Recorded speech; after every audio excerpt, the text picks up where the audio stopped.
libertad de América Latina aún guarda muchos secretos. ¿Hubo un único cerebro ejecutor detrás de las ansias libertadoras de todo el continente? ¿Se ejecutó un plan que había delineado un masón inglés para extender el poder británico en América? Los héroes del continente tuvieron que moverse sigilosamente, conspirando, buscando aliados y tomando decisiones que no todos podían llegar a comprender.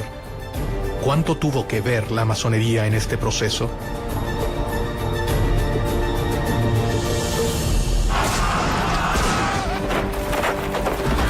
Los máximos libertadores de América, Simón Bolívar y José de San Martín, se reunieron una vez en su vida, a solas, a puertas cerradas en la ciudad de Guayaquil.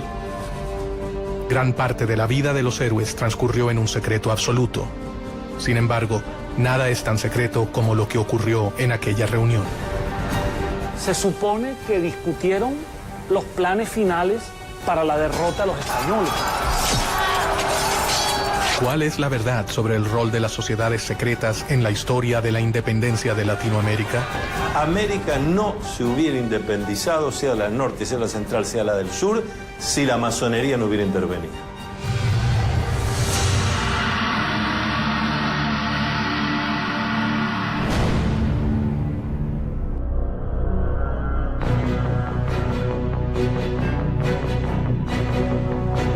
A lo largo de la historia, las sociedades secretas han manejado planes y alianzas ocultas para llevar a cabo sus objetivos.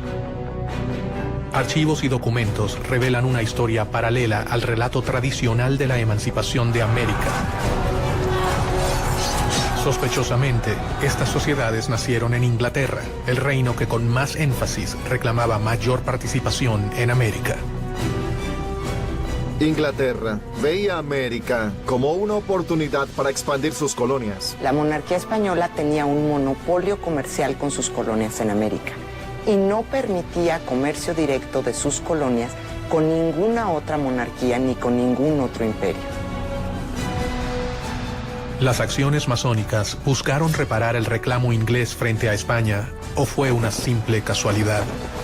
Gran Bretaña tenía un problema muy serio porque nosotros éramos consumidores, pero que no podíamos consumir si no fuera a través del contrabando.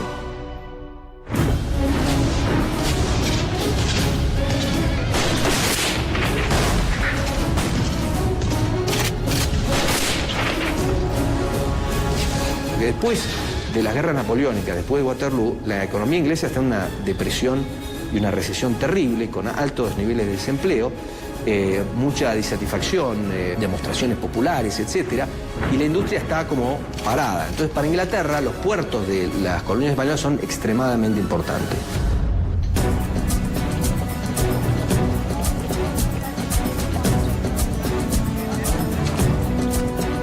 Inglaterra era el lugar ideal para que germinara un plan que podía cambiar el orden mundial para siempre.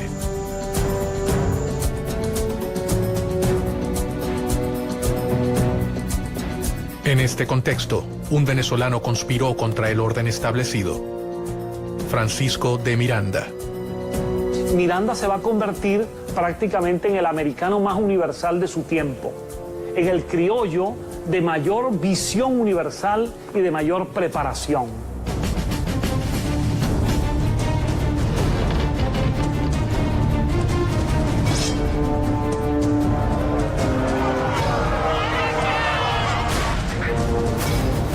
Tras haber vivido la independencia de los Estados Unidos y la Revolución Francesa, Miranda desarrolló una obsesión: que América Latina siguiera el mismo camino de emancipación.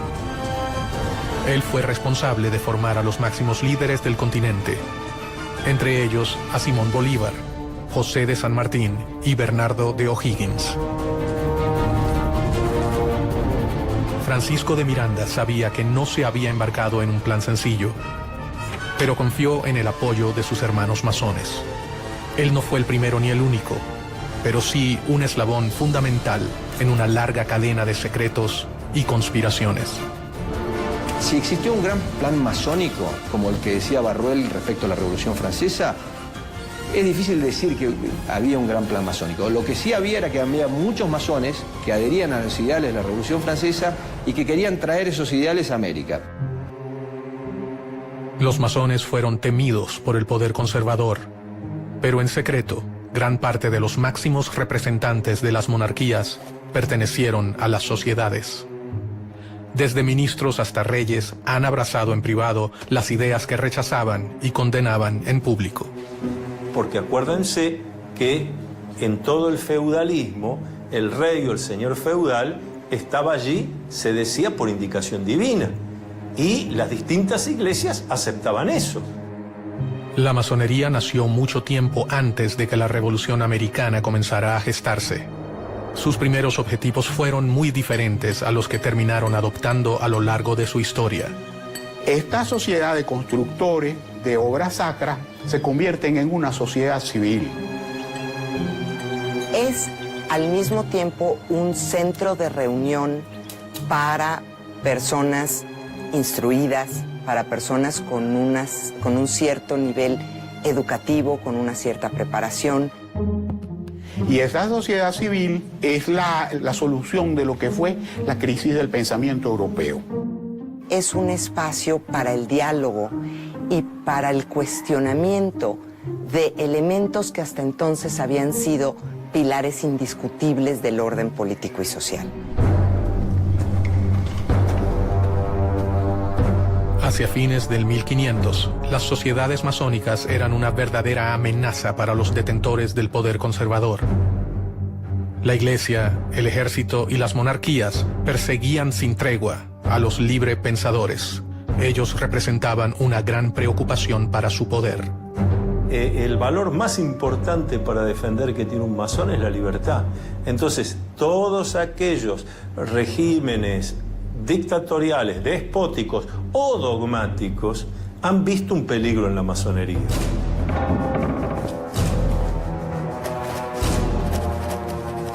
Clandestinamente, sin revelar sus verdaderas intenciones, los masones comenzaron a escalar posiciones en las estructuras tradicionales de poder. Los personajes políticos más importantes que se unen en la masonería lo hacen generando una especie de clientela política dentro de los masones y al mismo tiempo tratando de descubrir toda esta parte secreta, atractiva, interesante que proporciona la masonería. Fue en Inglaterra en donde las logias comenzaron a afianzarse en el poder, de la mano del rey Guillermo III. La masonería inglesa es una masonería simbólica, tiene solo 3 grados. Y los masones ingleses son hombres honorables, que no conspiran ni contra la religión ni contra el rey.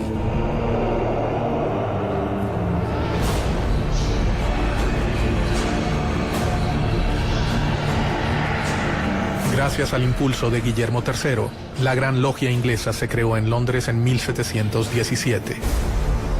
Ella sería fundamental para el resto de las sociedades.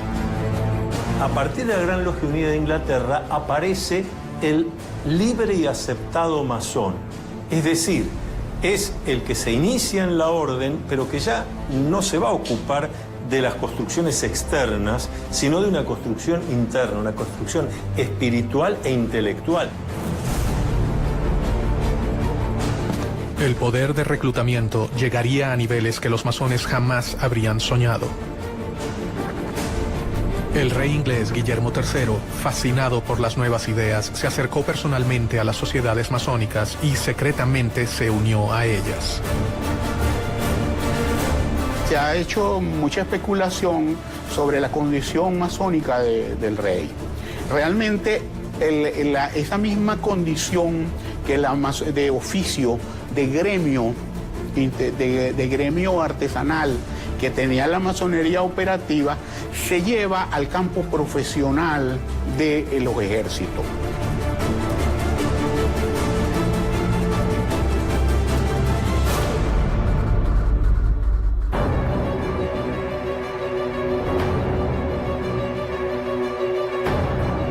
El accionar del rey inglés traería nuevos aires para la masonería europea.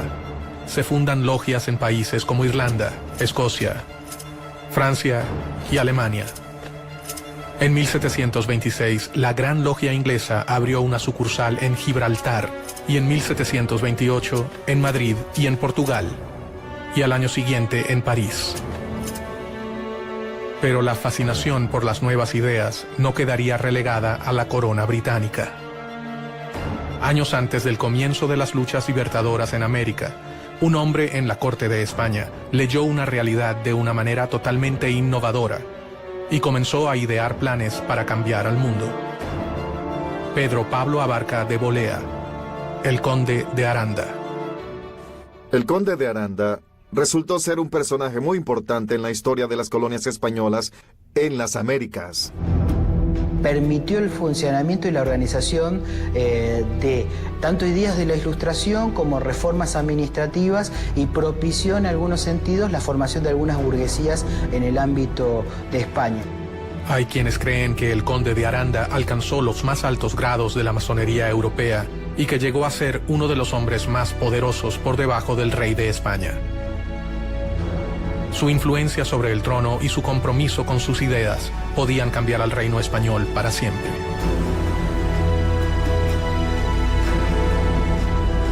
Con su consejo, es probable que hasta el propio rey Carlos III haya formado parte de la masonería española. Carlos III es el monarca que decide implantar lo que se conoce en la historia española como las reformas borbónicas. Las reformas que impulsó Carlos III afectaron a las colonias en cuanto a su administración, a la división geográfica y al rol que cumplía la Iglesia en aquella época. Una de las principales reformas borbónicas es limitar el poder de la Iglesia Católica en los territorios americanos y en la misma península. Si realmente existió un plan para que Inglaterra ganara ventaja en América, con la masonería implantada en la corte española, este acababa de comenzar. Un rey podía ser la pieza fundamental para acabar con el reino ibérico.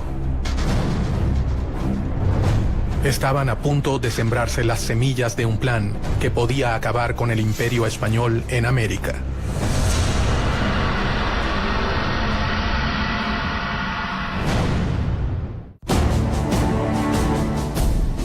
La masonería es una de las redes de sociedades secretas más importantes de la historia. Su organización cambió el rumbo de las relaciones entre América y Europa. Los grandes líderes de la independencia americana eran masones.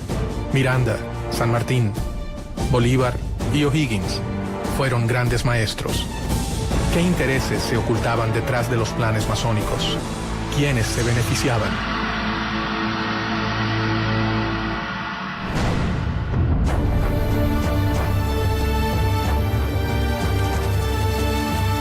En las cortes europeas, para mediados del 1700, las ideas de libertad e igualdad habían ingresado gracias a los sigilosos planes de las sociedades secretas. Y sus miembros debían moverse con mucho cuidado para sobrevivir. Habían sido víctimas de crueles persecuciones en Europa. La masonería ha sido objeto de persecuciones extraordinarias. Y sin duda alguna, la forma logial de organizarse se presta para que este tipo de institución haya sido vista con recelo. Dentro del trono, el hombre de mayor confianza del rey Carlos III era masón. El conde de Aranda había logrado que sus ideas influenciaran a la corona, pero si era descubierto, perdería, además de sus cargos, su vida.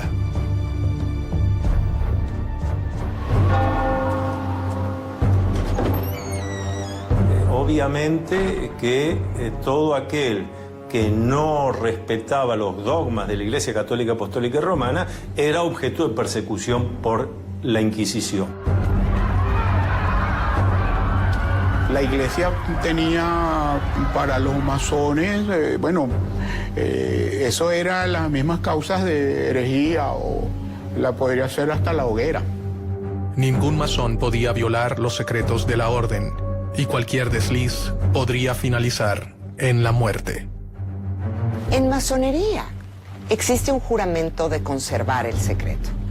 Y aquel que viola ese secreto, en el ritual de iniciación y en el ritual del juramento, Se afirma que será castigado cortándole la lengua, tirando sus cenizas al mar, en fin, una serie de castigos muy violentos que son, desde luego, de orden simbólico. El objetivo de esta enorme cadena de secretos no era proteger a la persona, sino al cargo que esa persona había conseguido para la orden.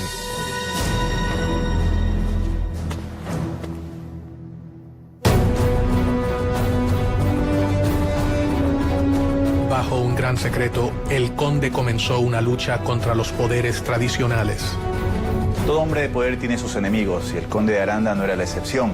Tenía tantos enemigos dentro de la corte, como por ejemplo Manuel de Godoy, quien terminó ocupando su lugar, y enemigos obviamente en el exterior y dentro de la iglesia. En medio de aquellos cambios, comenzó a firmar resoluciones que atacaban directamente a su enemigo más poderoso, la iglesia. Una de las principales reformas borbónicas es limitar el poder de la Iglesia Católica en los territorios americanos y en la misma península. Por consiguiente, el conde de Aranda y muchos otros miembros de la corte y el rey Carlos III deciden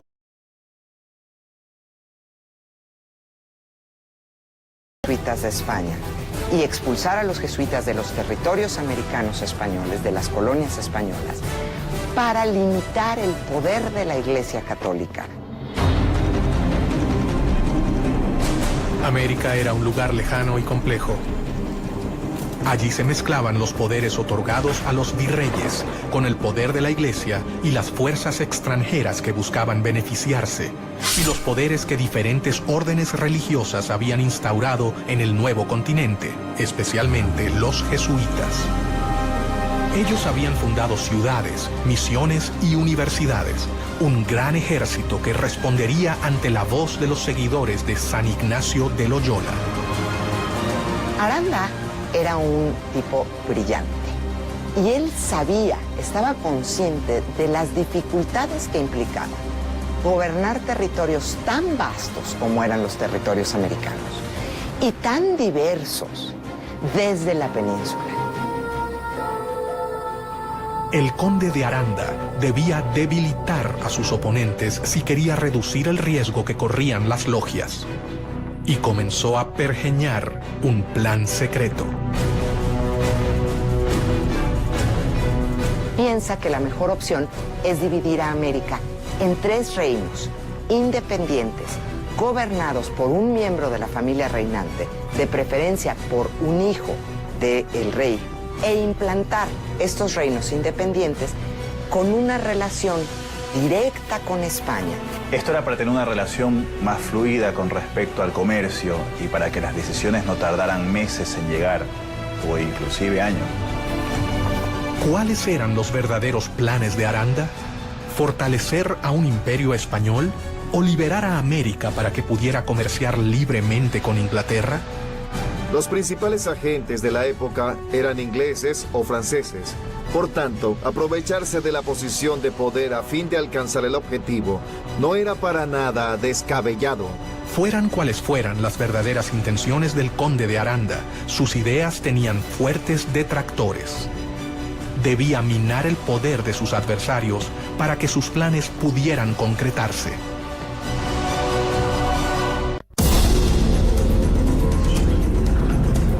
Los jesuitas habían creado una red de misiones y universidades en América que les confería un lugar privilegiado dentro del Nuevo Mundo. Los jesuitas, la Orden, la Compañía de Jesús, ha formado históricamente una organización dentro de la Iglesia Católica que se ha distinguido por algunos principios. Es una orden religiosa con una especie de estructura jerárquica militar. La Compañía de Jesús se había arraigado con fuerza en las colonias españolas en América. Habían logrado organizar a los pueblos originarios y gozaba de respeto y apoyo. Ellos tendrían capacidad de reacción frente a cualquier intento de cambio. Ahí hay varias contraposiciones, ¿no? Porque tanto el Marqués de Pombal, primero en Portugal y luego Aranda en España, van a impulsar procesos de modernización dentro de las coronas que replanteaban los mecanismos de conquistas que tenían en América Latina.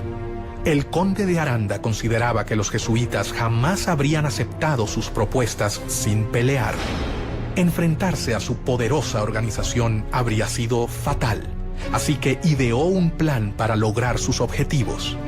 Y esta fue una de las causas para que los criollos empezaran a sentirse violentados por la corona española, pues sintieron que no se respetaba el papel de una institución que para ellos había sido siempre tan importante como era la Compañía de Jesús.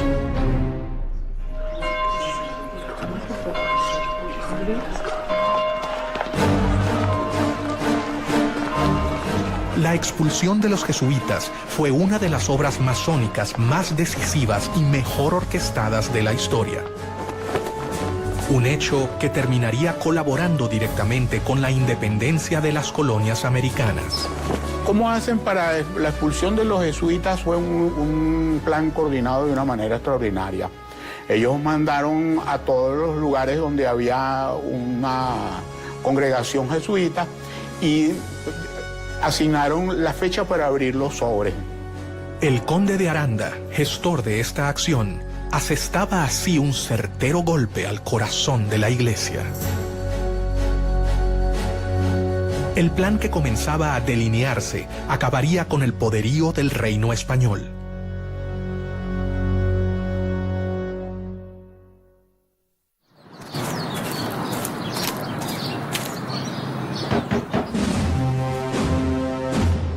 El decreto de Carlos III precisamente ordenaba que se abrieran los sobres ese día para que la operación no tuviera ningún tipo de resistencia.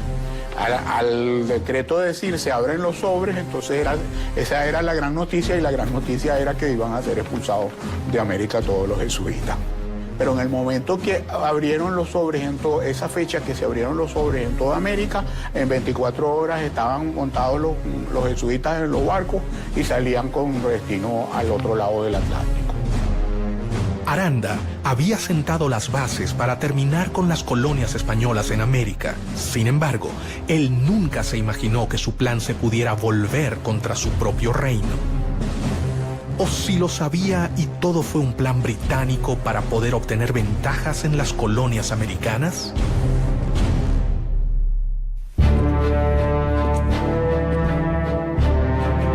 Pero no solo desde España se ideaban planes para las colonias.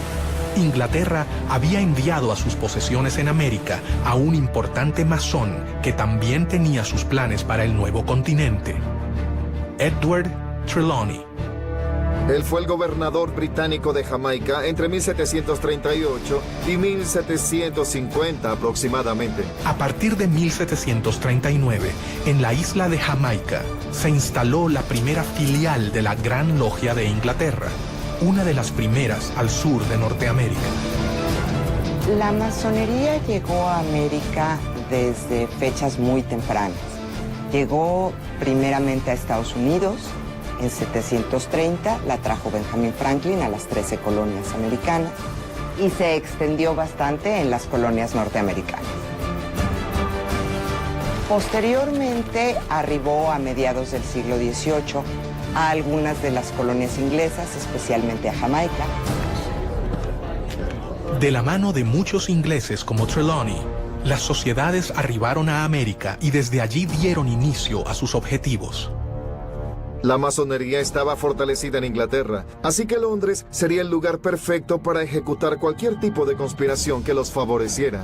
Inglaterra nunca ha tenido en política exterior razones idealistas. Inglaterra ha tenido siempre intereses. Después de la independencia de sus colonias americanas, Inglaterra ve necesaria la exploración de nuevos horizontes. Trelawney tenía un plan que elaboró detalladamente durante los 15 años que gobernó la isla. España debía compartir los beneficios de las colonias de América con la corona británica. Trelawney Creía que España no tenía los derechos comerciales exclusivos con América. La situación del monopolio comercial de España era completamente injusta. Él manejaba dos opciones. Un plan de conquista que resultaba costoso y prácticamente imposible, o impulsar la independencia para las colonias españolas. Muchas veces se olvida el tema de que no se podría haber hecho todo lo que se hizo sin el financiamiento necesario. Y ese financiamiento se acordó dentro de las logias. ¿Por qué un masón y agente del gobierno británico manejaba un plan tan similar a las logias españolas? ¿Casualidad?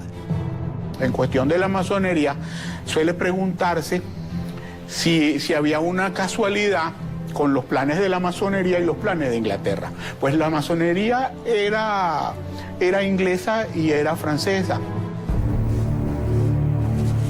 Mientras Aranda buscaba dividir las colonias para beneficiar a España, Trelawney pensaba que dividiéndolas se beneficiaría a Inglaterra. Es muy simple. Divide y vencerás.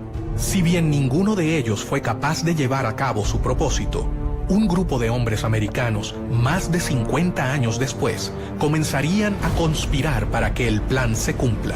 El poder no está en un iluminado porque Dios así lo quiso, sino que el poder está en el pueblo porque Dios así lo quiso. Los miembros aceptaban las premisas y un puñado de hombres alcanzaba a saber toda la verdad. Pero, ¿cuál era esa verdad?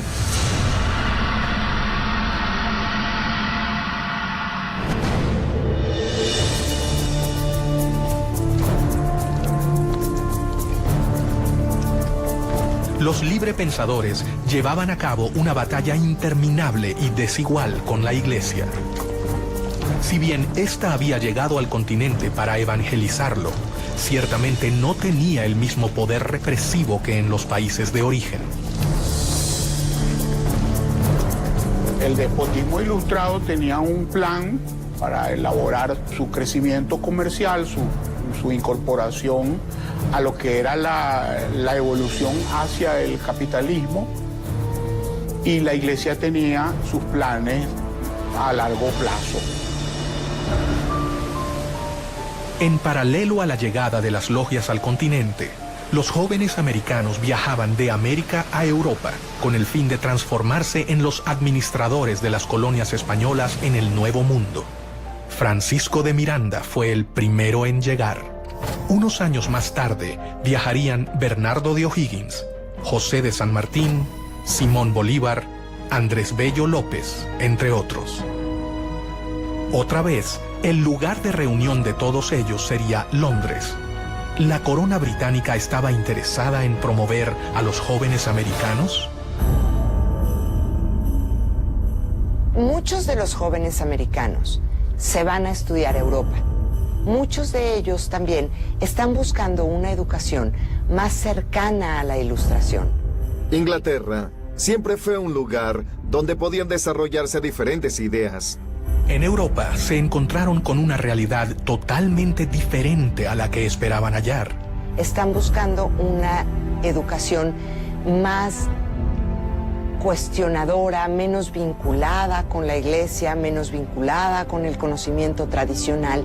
Y es en Inglaterra en donde hay un foco cultural, social, político, donde se está gestando el seno de este pensamiento ilustrado. Los jóvenes que partieron con el fin de realizar estudios formales terminaron convirtiéndose en los héroes de la independencia o en las manos operativas de un plan que había comenzado a forjarse antes de sus propios nacimientos.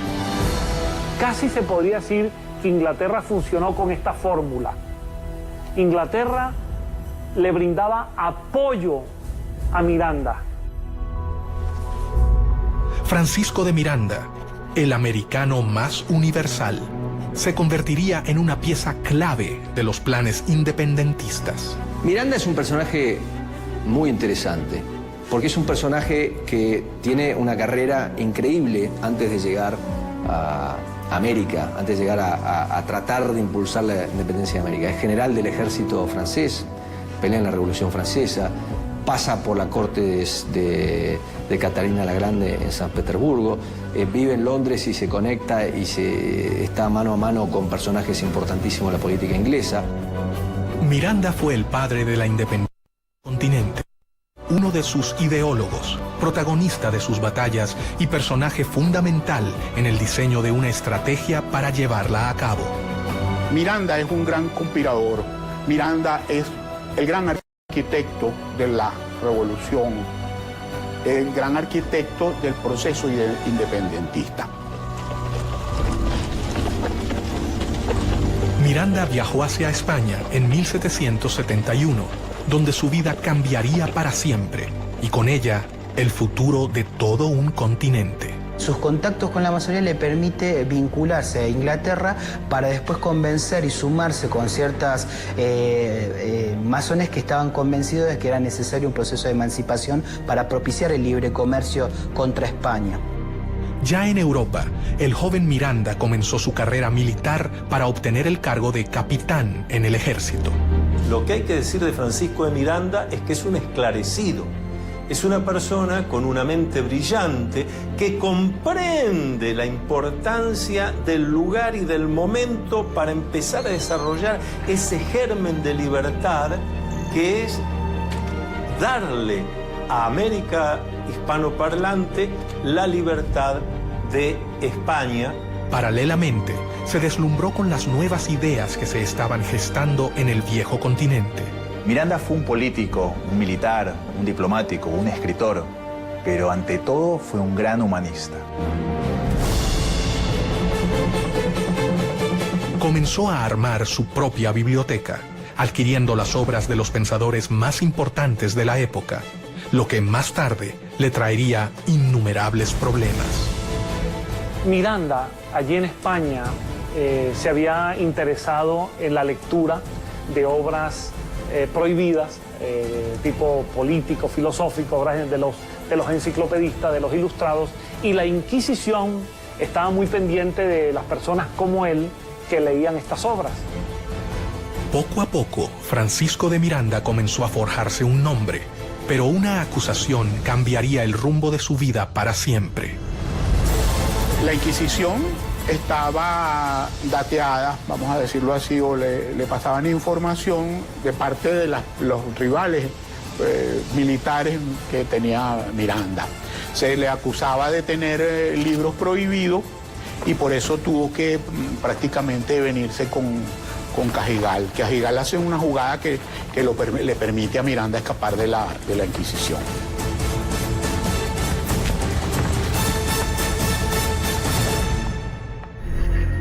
Y a partir de allí, Miranda es declarado prófugo de la justicia española, pasa a ser perseguido por España y obviamente, a medida que se van produciendo los acontecimientos, Miranda, cada vez la persecución de España es mayor.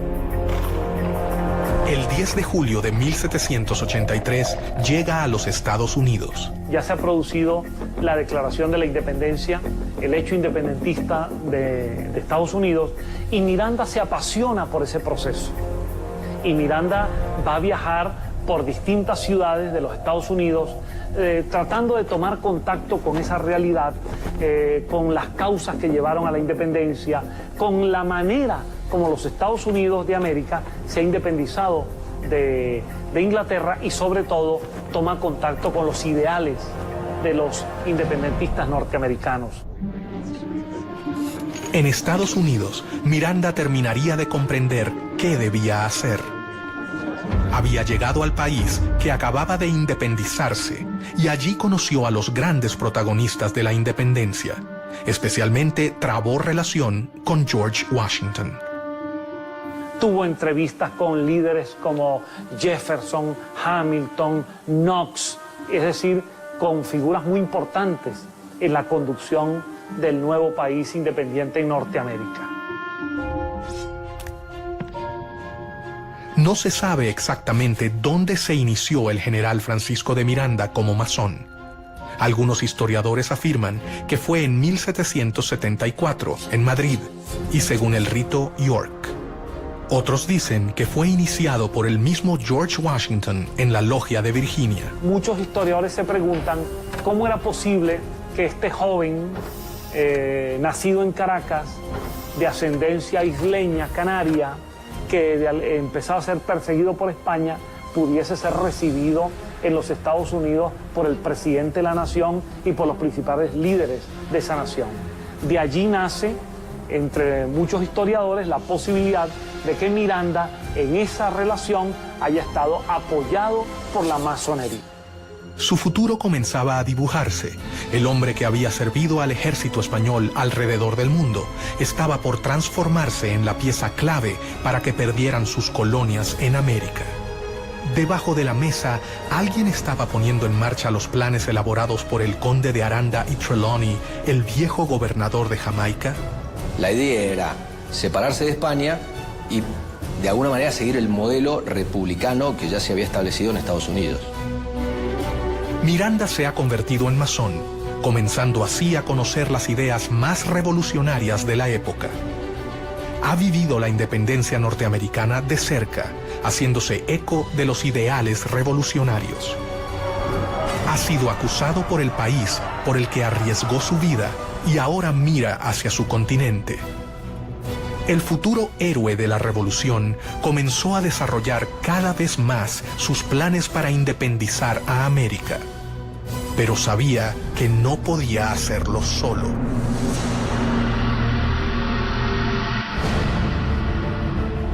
En su afán por independizar a América Latina de España, en diciembre de 1784, Miranda partió de Boston a Londres y de allí viajó por varios países de Europa.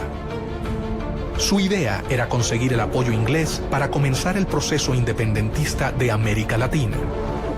En Londres, Miranda hallaría la tierra fértil que necesitaba para cumplir con su objetivo.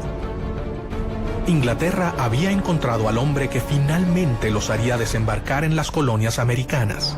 Miranda sí utilizó a Inglaterra, en el sentido de que Londres le sirvió de base de operaciones durante muchos años, en el sentido de que Pitt le dio algunos respaldos económicos indirectos, en el sentido de que hubo figuras del gobierno inglés que le apoyaron. Miranda decidió recorrer diferentes países europeos en búsqueda de apoyo para su plan. Y allí también, en las distintas logias europeas que Miranda visitó, y en algunas de las cuales tuvo que estar bastante tiempo para convencer, para contestar preguntas, para ver cómo se podía hacer, para trabajar sobre mapas, etc., allí también fue descubriendo quiénes eran los hermanos que tenía sentido que vinieran a América para ayudar, cuáles convenía que se quedaran allá y cuáles no se podía contar. En 1792 se encontraba en París, donde estaba en pleno desarrollo la Revolución Francesa. Sin dudarlo, Miranda decidió ponerse al servicio del gobierno revolucionario. Por segunda vez en su vida, se encontraba en contacto con ideales revolucionarios llevados a cabo por logias masónicas. Es que América dependía totalmente de lo que sucedía en Europa. América no tenía entidad política propia. América, para entender lo que pasaba en América, había que entender lo que pasaba en Europa. Y hasta 1815 Europa tiene una figura central que es Napoleón. Entonces, volviendo a la masonería, hay dos países donde la masonería tiene una importantísima influencia: Estados Unidos y Francia.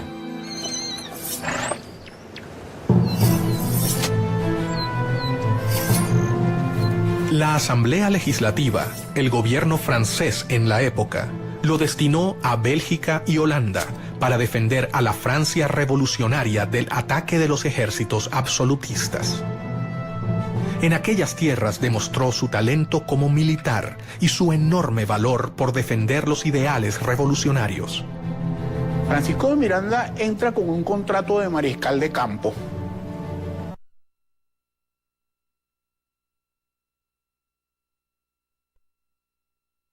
Parte activa en este proceso.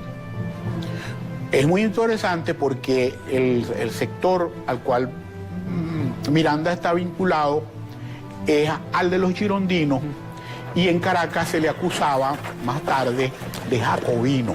Gracias a su aporte en Francia, Miranda se convirtió en el único latinoamericano cuyo nombre figura en el Arco del Triunfo.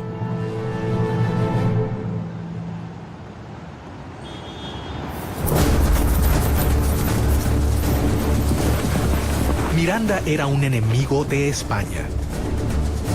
Londres era su aliada. Allí sabían que él era la persona indicada para llevar a cabo el plan que desarrolló Edward Trelawney. Los británicos están desarrollando su mercado.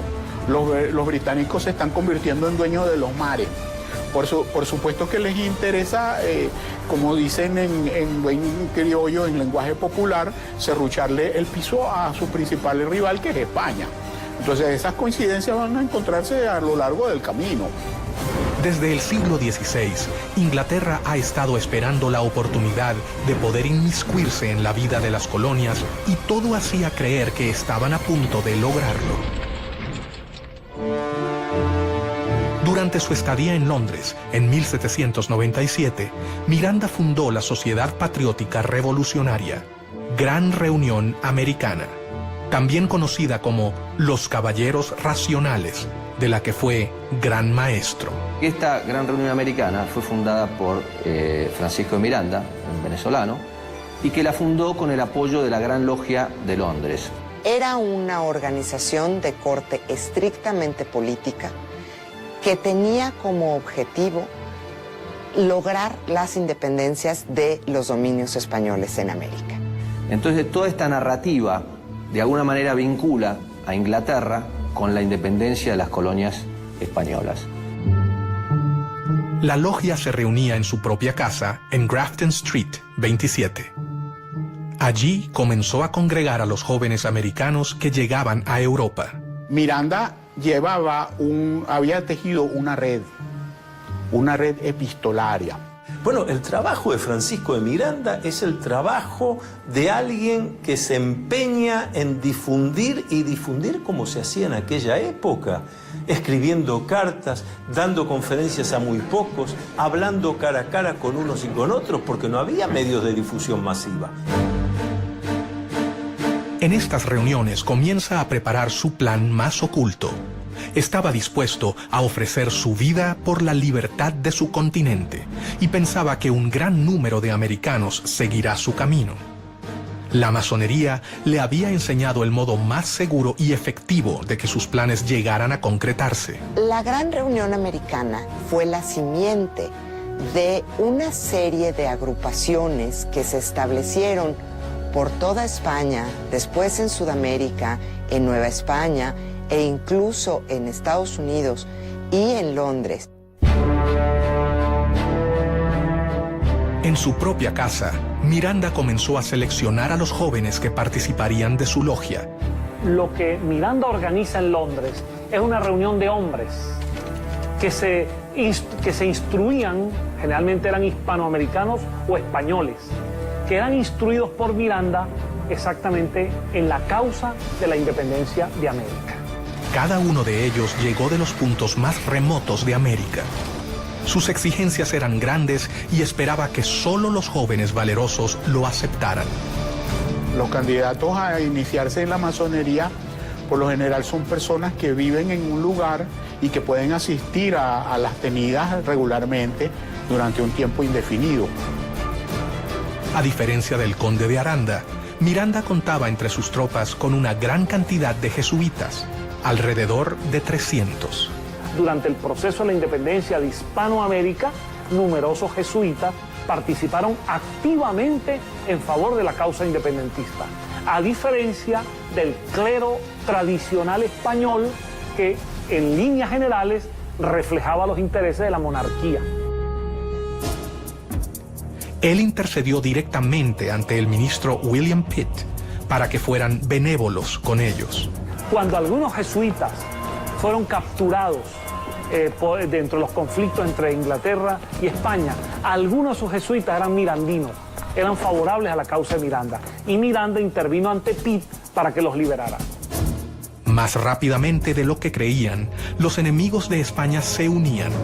Increíblemente, el plan del conde de Aranda estaba por tomar forma, pero no se realizaría para proteger al reino.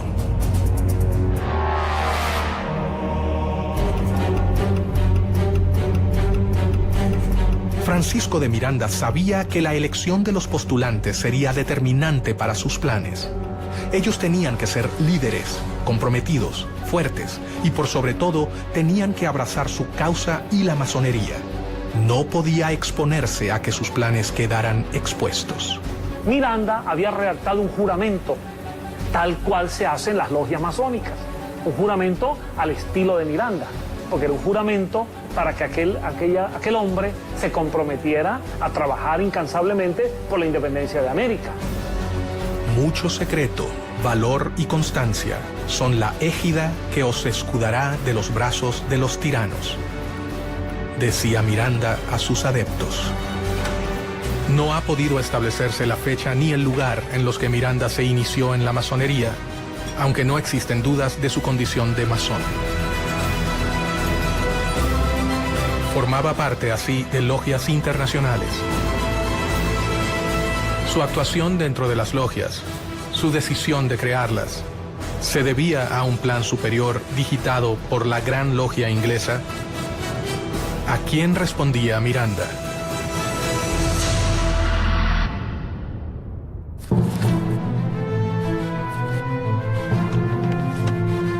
Casualidad o no, el plan elaborado por Miranda y las logias parecía responder palmo a palmo al plan creado cerca de medio siglo antes por otro masón, perteneciente a la Gran Logia de Inglaterra, el gobernador de Jamaica, Edward Trelawney. Si bien se parecen en cuanto al rol del comercio en América y en cuanto a quién sería el más beneficiado, divergen con respecto a su finalidad. A diferencia de Trelawney y del conde de Aranda, Miranda puso en práctica lo que otros solo habían pensado. Es una época en la que se está dando una transición de un mundo constituido por instituciones, de una sociedad corporativa a una sociedad más individual. Para organizar sus filas, Miranda decidió no incluir hombres mayores de 40 años. El venezolano confiaba en que los jóvenes serían quienes lo ayudarían a culminar su plan. La inteligencia de Miranda lo llevó a comprender que para ciertas cosas necesitaba contar con lo que nosotros llamamos los ancianos sabios. Contactos políticos, diplomáticos, financieros. Pero para la ejecución concreta de la obra, lo que llamamos en masonería los grupos de masonería operativos, donde hay que ir a hacer cosas concretas, había que entusiasmar a la juventud.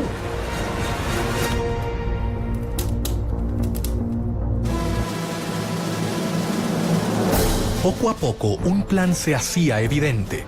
Los intentos de Inglaterra por invadir las colonias americanas fallaban. Solo quedaba la oportunidad de la conspiración a través de las logias conformadas por los mismos americanos. Recordemos que al mismo tiempo, Inglaterra siempre estaba intentando cualquier tipo de invasión de las colonias americanas. E Inglaterra poco a poco intentaba sustraer algunos territorios dentro de esa vasta expansión continental que era Hispanoamérica. Era como una obsesión de adueñarse de nuevas tierras. Las diferentes logias mirandistas que se habían creado en Europa comenzaron a trabajar en pos de la emancipación de América. La logia más decisiva en la liberación del continente fue la logia Lautaro. Las logias Lautaro empiezan con una logia madre establecida en Sudamérica. Se considera, pero no hay certeza, que quien establece esta logia madre fue José de San Martín. Se nos ha preguntado muchas veces sobre si esas logias funcionaban igual que cualquier otra logia masónica. Sí en cuanto a los rituales, sí en cuanto a que tenían palabras, toques, secretos para identificarse, pero exclusivamente dedicadas al análisis de cómo se iba a conseguir la independencia de la corona española. Bernardo de O'Higgins y José de San Martín, sin dudas, fueron los dos hombres fundamentales para el funcionamiento de la logia. Para afiliarse a Lautaro, había que ser americano y jurar luchar por la independencia. Su lema era unión, fuerza y virtud, y en las comunicaciones usaban el símbolo masónico COO. Y sigue la misma estructura de los caballeros racionales, copiando la estructura masónica, con miembros que eran masones, como Carlos Alvear, y que establecen una logia principal que se convierte en la Gran Logia. Miranda se había asegurado de reclutar a los jóvenes americanos más prominentes que se encontraban en Europa.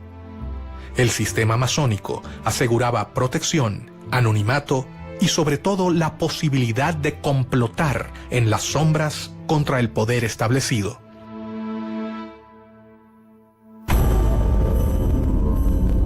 Mientras que las logias se afianzaban en América, sus líderes debían tomar las precauciones necesarias para proteger a sus miembros. La clave de la supervivencia se encontraba en sus intrincadas estructuras, su complejo modo de ingreso y su compromiso de silencio. Las logias que operaban aquí practicaban rituales masónicos que tenían que ver más que nada con el sistema de grados. Según el grado que cada hermano tenía dentro de la logia, era el conocimiento de la parte del plan que tenía.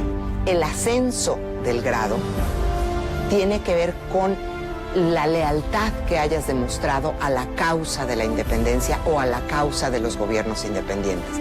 Las logias Lautaro tienen solamente 5 grados y el último grado está destinado para los líderes militares, que son aquellos que van a controlar, que son aquellos que van a llevar el mando de las armas en las independencias y después, mediante las armas, van a sostener los gobiernos independientes recién establecidos. Ninguno tenía todo el plan, de manera tal que si alguno de los hermanos hubiera caído en manos del enemigo y bajo tortura se hubiera visto obligado a revelar algún secreto, el secreto que revelaba era apenas un trocito de la totalidad.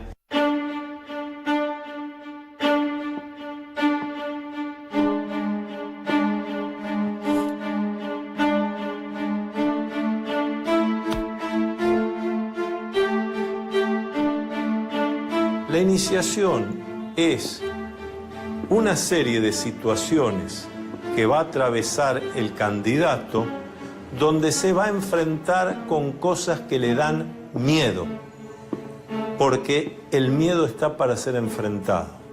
La ceremonia variaba según la logia y esta se podría realizar en diferentes lugares, como por ejemplo recámaras, sótanos e inclusive cuartos oscuros, donde se realizaba la iniciación. Entonces siempre está acompañado por un hermano que en masonería llamamos el hermano experto.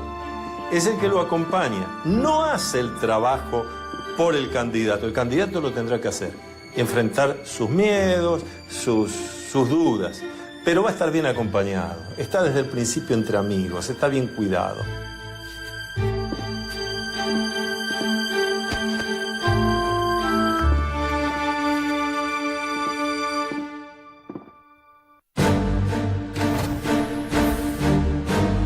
Uno de los primeros en unirse a la logia fue Bernardo de O'Higgins.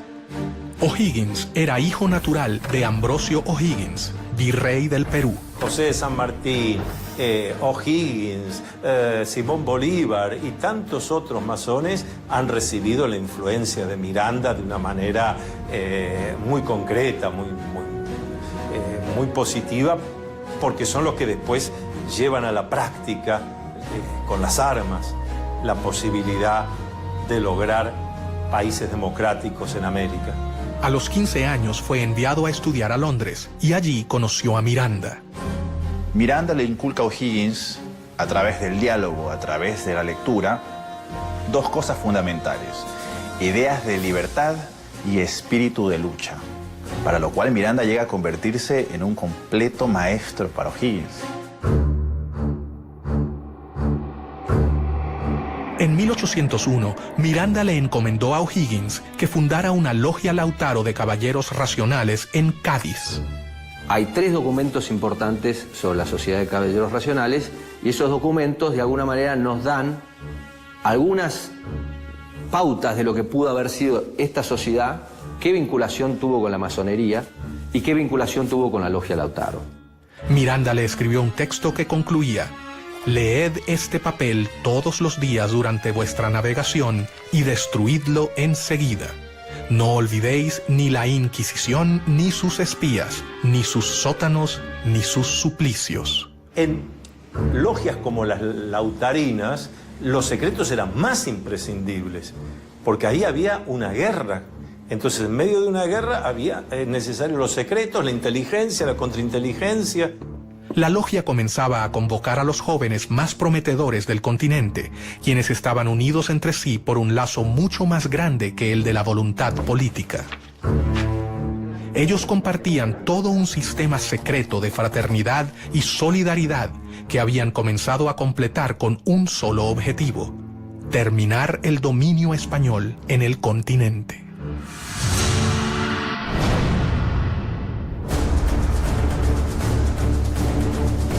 Rápidamente, O'Higgins se convirtió en una persona de confianza del gran ideólogo de la independencia latinoamericana.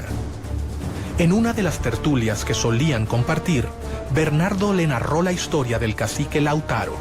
Miranda, inspirado en su vida, bautizó así su logia. Lautaro, en homenaje a un cacique de un pueblo originario de nombre Lautaro, que había combatido y había muerto peleando contra el ejército español del rey. Entre los amigos de Miranda se encontraba su compatriota Juan Bolívar, el padre de Don Simón, a quien conocería en el primer viaje que éste realizó a Europa. Una relación compleja, no una relación fácil. Vamos a ubicarnos históricamente. Miranda nace en Caracas en 1750. Bolívar nace en Caracas en 1783. Cuando Bolívar está naciendo en Caracas, Miranda está en los Estados Unidos, concibiendo a sus 33 años toda la relación de conocimiento de la independencia de los Estados Unidos y proyectando su lucha independentista en América. De modo que la diferencia de 33 años es muy significativa para entender la relación entre estos dos gigantes de la independencia americana.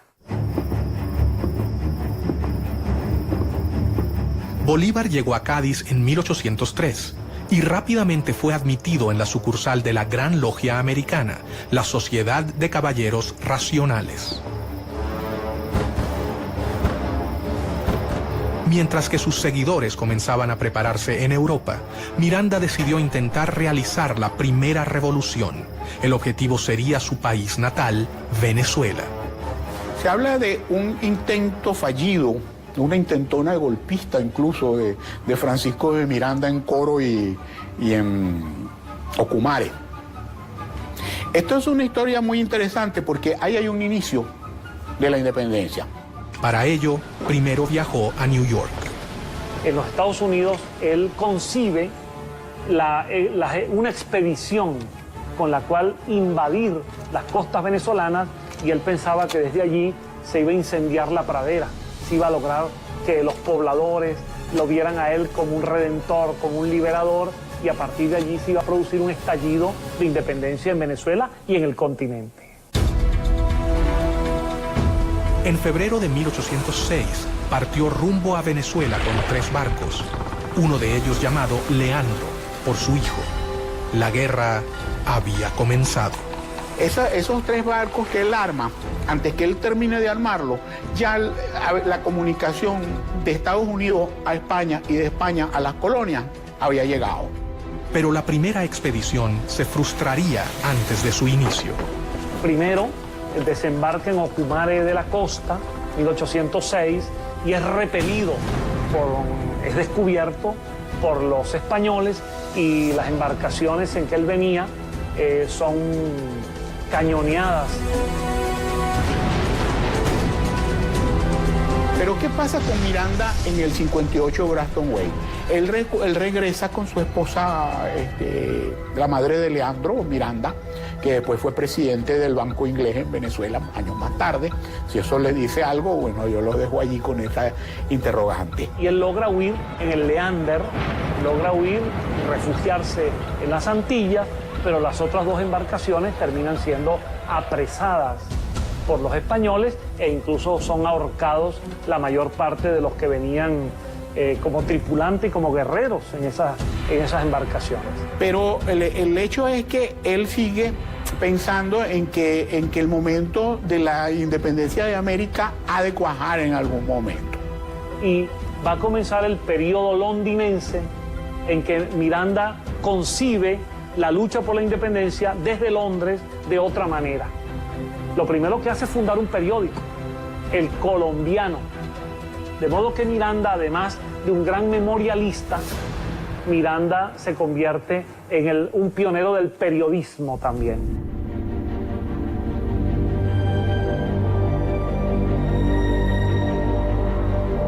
En 1806, Bolívar recibió el grado tercero, o maestro, en la logia simbólica London número 5 de Inglaterra.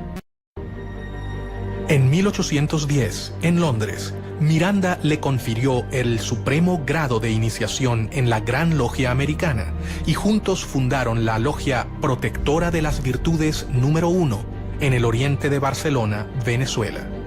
Bolívar estaba totalmente convencido de que todos debían dar su vida por la causa americana. Simón Bolívar también va a ser una figura clave en el proceso emancipatorio del norte y de hecho también después va a tener contraposiciones y discusiones con los masones porque va a terminar prohibiendo el funcionamiento de la masonería en Colombia, sabiendo que después también los masones podían conspirar contra él. Convencido de sus planes de liberación del continente y de que el complot secreto era la mejor manera de lograrlo, Miranda continuó reclutando miembros para su causa. Uno de ellos fue José de San Martín, gestor de la independencia de Argentina, Chile y Perú. San Martín llegó a Londres 10 años después de que partiera O'Higgins. Algunos historiadores señalan que el paso de San Martín por Inglaterra es muy significativo, porque es precisamente allí en donde él se reúne con intelectuales, con políticos, para discutir el tema de la independencia de las colonias. Durante la campaña había conocido a Lord Macduff, un noble escocés que lo introdujo en el mundo masón en general y en la causa americana impulsada por Miranda.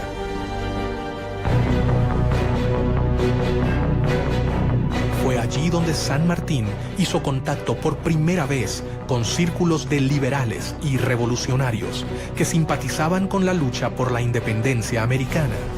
Si San Martín fue un agente inglés, es una gran pregunta. A los pocos que han sostenido que es así, han sufrido la ira del dogma sanmartiniano. ¿Cómo poder decir semejante cosa? El centro de difusión y reclutamiento continuaba siendo Londres. Allí, según algunas fuentes, San Martín se reunió con sus compatriotas Alvear y Zapiola. ¿Por qué razón San Martín se incorpora a esta logia? Es otro de los grandes misterios. Se incorpora después de haber estado casi un año en los campamentos del ejército inglés en Portugal. ¿Cuánto sabía el reino inglés de lo que sucedía dentro de su territorio? La realidad es que tenemos que entender qué es lo que significa la palabra agente. Lo que queda claro a cualquiera que lee la correspondencia diplomática y los archivos ingleses es que San Martín era un anglófilo.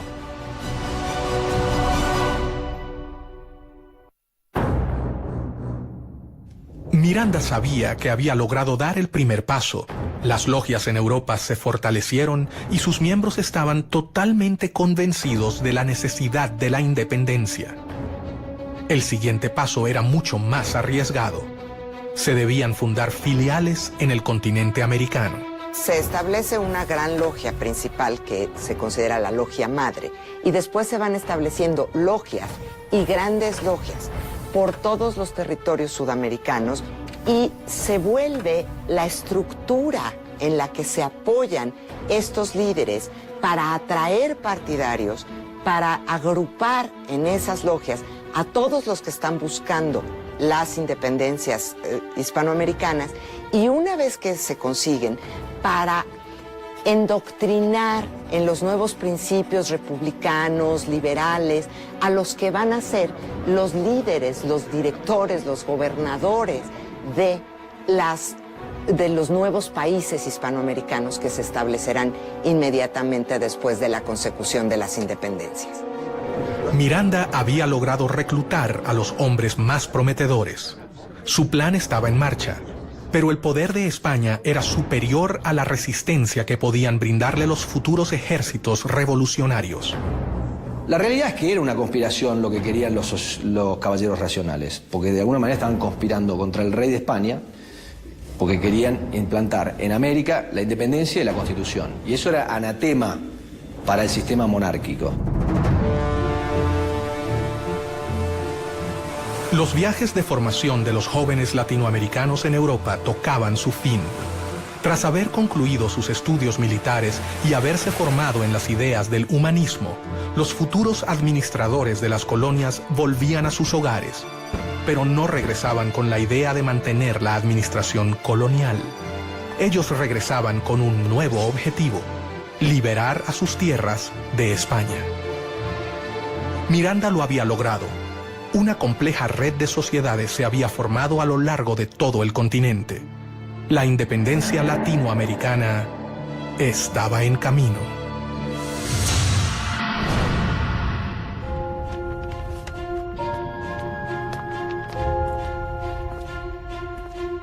Mientras tanto, un hecho externo colaboraría con la causa: la llegada de Napoleón al trono de Francia y la instauración del Primer Imperio llevaron a Europa a una era de guerras, caos, alianzas y traiciones.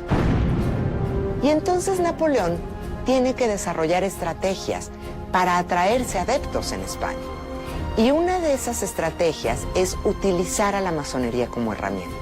Hasta el momento en que ellos iban conquistando una ciudad, iban conformando logias y iban dejando sus cuadros masónicos como una suerte de control de la sociedad civil. Las fuerzas napoleónicas contaron con una serie de victorias iniciales que llevaron a la abdicación del rey español en Bayona, Carlos IV, quien se vio obligado a renunciar en favor de su hijo Fernando VII. Napoleón crea su propia masonería, que es conocida como masonería bonapartista. Incluye ahí a todos los que son denominados afrancesados, que son los españoles que aceptan el gobierno bonapartista y que reconocen a Napoleón y a José Bonaparte. Pero al poco tiempo, Napoleón decidió reemplazar a los reyes borbones de su trono, por lo que hizo abdicar a Fernando VII en favor de José Bonaparte, el hermano del emperador francés. Napoleón se burlaba de los masones, decía que era un grupo de imbéciles que hacían ceremonias ridículas, pero la realidad es que todos sus hermanos eran masones. No solo eran masones, sino que José Bonaparte, su hermano mayor, que luego es rey de España, era el gran maestre del Gran Oriente de Francia, es decir, era el líder de la masonería francesa. Y Napoleón utiliza la masonería como herramienta política. Y dentro de esas logias intenta difundir una serie de principios que hacen aparecer a su imperio como un imperio muy liberal, defensor de los derechos del hombre, defensor de los derechos del ciudadano, pero al mismo tiempo pues no deja de ser un imperio. Mientras Europa vivía convulsionada, las logias masónicas entendían que era el momento de actuar. Las sociedades americanas vieron con preocupación la invasión francesa sobre la madre patria. Entonces es en 1808 cuando se rompe la legitimidad y cuando la posibilidad de las independencias se presenta, porque el monarca que está ahí no es el monarca legítimo, no es el monarca reconocido. Miranda instó a sus hombres. El momento había. Estaba Miranda en el medio. Miranda con su interés colocado en la independencia de Hispanoamérica.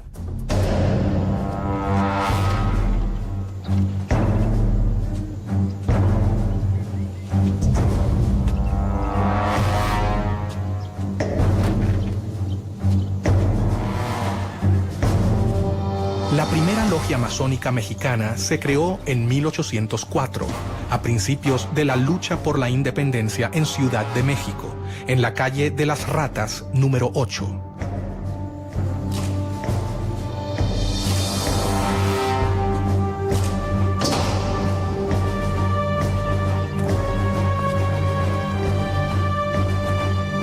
Una masonería muy poderosa, muy extendida, que produjo una enorme influencia en toda la política de México y del resto de América Central hasta la actualidad.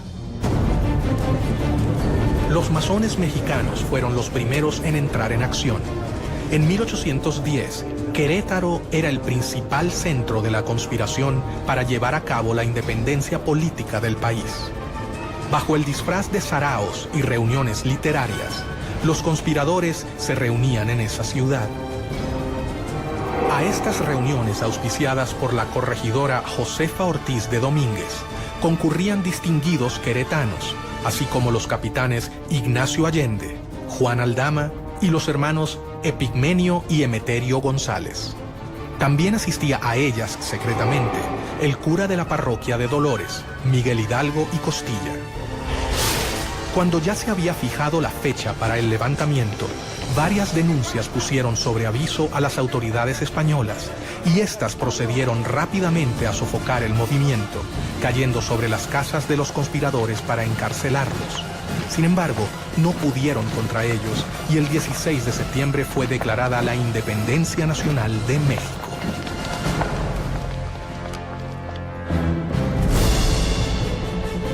Bolívar y Miranda se reunieron en Londres, dispuestos a no posponer más sus planes independentistas. De hecho, el joven Bolívar toma la iniciativa, no autorizada por la Junta de Caracas, de invitar a Miranda a volver a Caracas. Bolívar partió de Londres rumbo a La Guaira, donde llegó en diciembre de 1810. Pocos días después, también llegó a La Guaira Francisco de Miranda. Cuando Bolívar retorna a Caracas, Miranda, por discreción, toma una embarcación una semana después. Y Miranda llega a finales del año 1810 a Caracas, una semana después que Bolívar ha llegado. Miranda volvió a Venezuela a instancias de Bolívar, que había comenzado las guerras por la independencia. Los acontecimientos se precipitan en Caracas.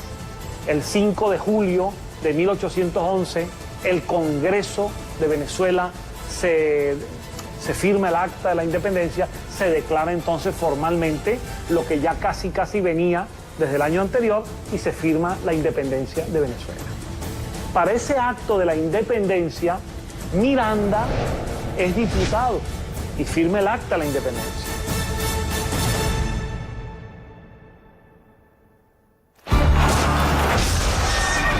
Miranda fue nombrado generalísimo del ejército venezolano, pero tras una serie de reveses militares, tuvo que capitular. Una de las causas que han forzado a Miranda a capitular es la pérdida de Puerto Cabello, que era la primera plaza militar de Venezuela. ¿Y quién estaba al frente de la plaza de Puerto Cabello? El coronel Simón Bolívar. Miranda y otros 400 patriotas a los que al capitular se les había prometido la posibilidad de exiliarse, fueron apresados. Fue tomado prisionero por un grupo de oficiales venezolanos, entre ellos Simón Bolívar. Y cuando ve a Bolívar, a Miguel Peña y a otros más que lo estaban deteniendo, Miranda exclama en una de las frases que más ha marcado el destino venezolano, una frase dramática hasta el día de hoy. Miranda dice: bochinche, bochinche. Este pueblo lo único que sabe hacer es bochinche. Y finalmente Bolívar es un agente histórico de aquellos que lamentablemente intervinieron para que Miranda fuese detenido. En mi opinión, un verdadero lunar en la historia de Simón Bolívar, la detención.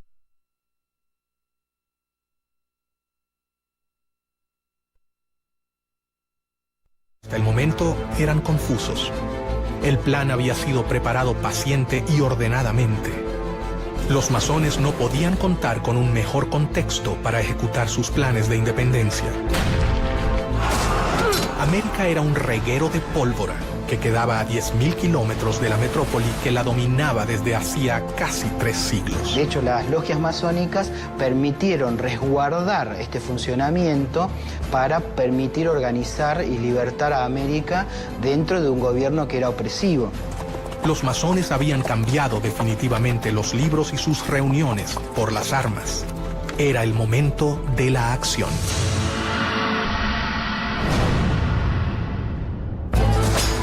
nuevos caudillos se destacan en los ejércitos libertadores, dos discípulos de Francisco de Miranda, José de San Martín, quien desde el Río de la Plata sube hacia el norte, y Simón Bolívar, que lleva la revolución en sentido inverso, desde Venezuela. El ataque al poder podía triunfar si se hacía en simultáneo, como si fuera un plan orquestado. José de San Martín fue iniciado en una logia en Cádiz, España. Desarrolló toda su carrera masónica hasta llegar al grado de maestro masón, porque él había hecho un juramento. Como militar, él había jurado defender al rey de España y a lo que el rey de España dispusiera. Y ahí se ve la grandeza masónica de San Martín, que a pesar de en ese momento ser atacado por muchos de los que hasta ese momento habían sido sus compañeros, él decide ponerse por encima y hacer lo que había que hacer. El cónsul norteamericano en Buenos Aires, a principios de 1819, dice claramente, hasta ahora, el principal aliado de Inglaterra en esta parte del mundo es San Martín. De hecho, hay cartas del cónsul inglés en Buenos Aires, Robert Staples, en el año 1817, en donde se reúne con San Martín y San Martín le dice que San Martín le pide que Inglaterra le haga llegar a él en privado su punto de vista de cómo tiene que seguir el tema de la revolución. Pero Fernando VII logró regresar a su trono y cuando lo hizo, consciente del poder de las logias, instaló nuevamente el régimen absolutista. Persiguió el constitucionalismo, el liberalismo y la masonería, a los que reprimió con la policía y la Inquisición. Pero la batalla estaba prácticamente perdida. Primero, cuando decían vamos a fernandear, en cierta medida lo que estaban diciendo es vamos a generar una monarquía constitucional, que en algunos casos era llegar a simplemente constituir un mecanismo de gobierno del pueblo, pero todavía respondiendo a un monarca o algunas organizaciones centrales. El proceso de independencia encontraba escollos. Las diferencias entre sus actores crecían. Todo parecía indicar que era más sencillo ponerse de acuerdo en liberar a América Latina de España que en sentar las bases de un nuevo tipo de sistema de gobierno.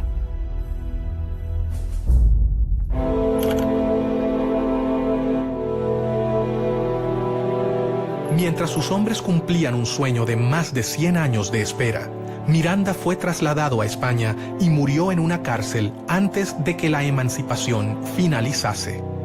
El venezolano murió solo, pero sus ideas ya parecían ser realidad.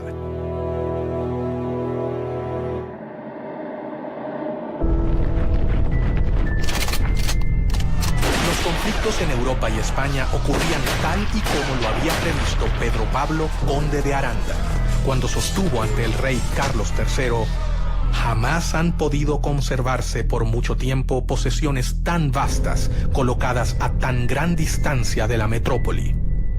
Sin embargo, no se transformaban en reinos leales al imperio español. Todas estas diferencias marcan en cierta medida también algunos posicionamientos de intereses que tenían cada uno de los grupos, tanto regionales como de las alianzas estratégicas a nivel internacional que tienen cada uno de ellos.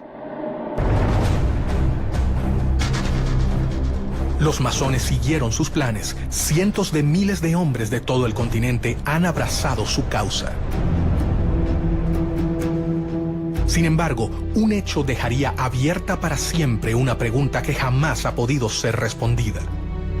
El 26 de julio de 1822, en medio de las batallas, los dos generales, Bolívar y San Martín, realizaron una reunión a solas en la ciudad de Guayaquil. Era evidente, era necesario que se reuniesen los dos grandes libertadores, Bolívar y San Martín, que hasta ese momento no se conocían personalmente. Este va a ser su primer y único encuentro en 1822. Ellos conversaron y esas palabras, que nadie jamás supo, cambiarán la historia del continente. ¿Qué ha pasado ahí? ¿Qué ocurrió? Se ha especulado mucho, pero no lo sabemos. Pero no lo sabemos precisamente porque como buenos masones conocían todos los secretos y algo los lleva a tomar esas decisiones. Bajo una de las versiones más popularizadas, por ejemplo, en la Argentina, la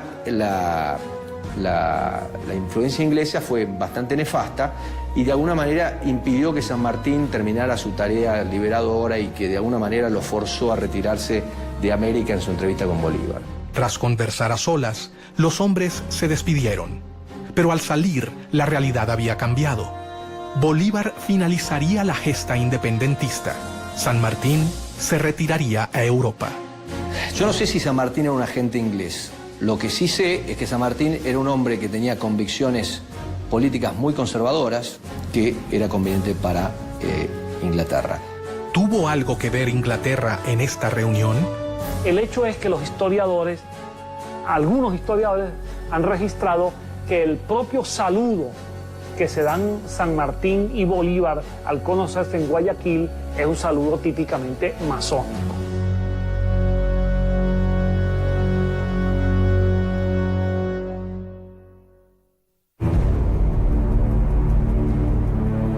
Nunca se sabrá hasta dónde Inglaterra colaboró con la independencia de América, pero sí es un hecho que los héroes de la emancipación supieron cómo canalizar los conflictos políticos de la época utilizándolos a su favor.